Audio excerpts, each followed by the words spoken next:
গুলা আমার শ্বশুর বাড়ি নয়।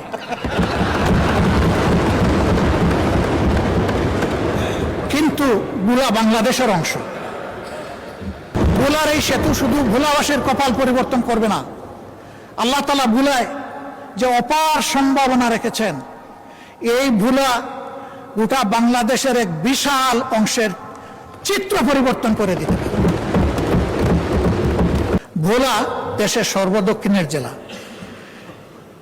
এই জেলাটি অন্য কোনো জেলার সাথে স্থলভাগে সংযুক্ত নয়। এটাও একটা ওয়াটার লক জেলা।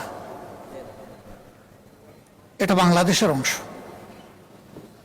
তাদের অধিকার রয়েছে বাংলাদেশের অন্যান্য সকল জায়গার যোগাযোগ ব্যবস্থার যে সুবিধা তারা পেয়ে আসছেন, ভোলা এখন এটা পেতে চায়। এটা পাওয়া তাদের অধিকার।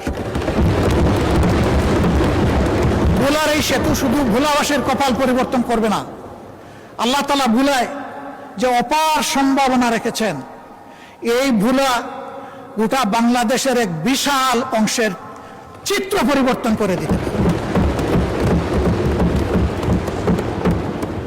এই জন্য আমাদের নিয়ামতের খনি এই ভোলা যেন আর উপেক্ষিত না থাকে। এই ভোলার সেতুটা আসলেই এটি একটা সম্ভাবনার স্বপ্ন। এই সেতু বাস্তবায়ন হোক। আমার এই প্রস্তাবে সরকারি দল খুশি না, আমি কি করবো? আপনার দলই খুশি না। ওই তারা তো সেরকম উষ্ণ অভিনন্দন জানালেন না। মাননীয় স্পিকার, আমি আরো আপনাকে আশ্বস্ত করছি, ভোলা আমার শ্বশুর বাড়ি নয়।